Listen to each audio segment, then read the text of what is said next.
بسم اللہ الرحمن الرحیم۔ خواب کے اندر اگر کوئی انسان بطخ یعنی ڈک دیکھے تو اس کی کئی تعبیریں ہیں۔ حضرت علامہ ابن سیرین رحمۃ اللہ علیہ فرماتے ہیں اگر کوئی انسان خواب کے اندر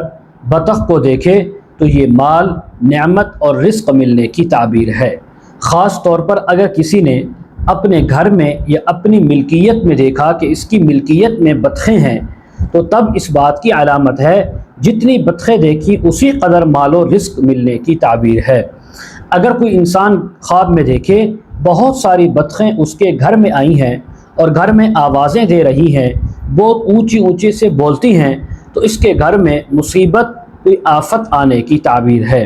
اگر کوئی انسان خواب کے اندر دیکھے کہ بہت ساری بطخیں اس کے ساتھ باتیں کر رہی ہیں اور یہ ان سے باتیں کر رہا ہے یا کر رہی ہے تو یہ اس بات کی علامت ہے اگر مرد ہے تو عورت کے لیے سفر کرے گا اور اس سفر کے اندر بہت زیادہ عزت، مقام اور فائدہ حاصل کر کے واپس آئے گا۔ حضرت ابراہیم کرمانی رحمۃ اللہ علیہ فرماتے ہیں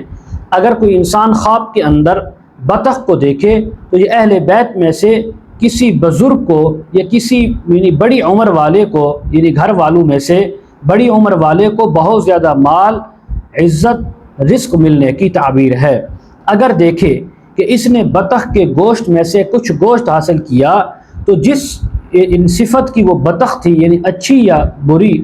تو اسی صفت کے انسان سے اس کا پالا پڑے گا اور اس کو فائدہ پہنچے گا۔ اسی طرح اگر کوئی خواب میں دیکھے کہ اس نے بطخ کو مارا ہے، مار کر خود اس کو ذبح کیا، پھر اس کا گوشت پکایا اور کھایا ہے، تو اس بات کی علامت ہے کہ عورت کا مال وراثت یہ حاصل کرے گا اور اس مال وراثت کو ضائع کرے گا، اس کو فضول خرچیوں میں استعمال کرے گا۔ مزید اگر آپ اس کے متعلق تعبیریں، وظائف، مسائل پوچھنا چاہتے ہوں، استخارہ کروانا چاہتے ہوں، آن لائن قرآن مجید اور تفسیر خود پڑھنا چاہتے ہوں یا اپنے بچوں کو پڑھانا چاہتے ہوں، سامنے اسکرین پر ہمارا واٹس ایپ نمبر چل رہا ہے، آپ ہمارے ساتھ کانٹیکٹ کر سکتے ہیں۔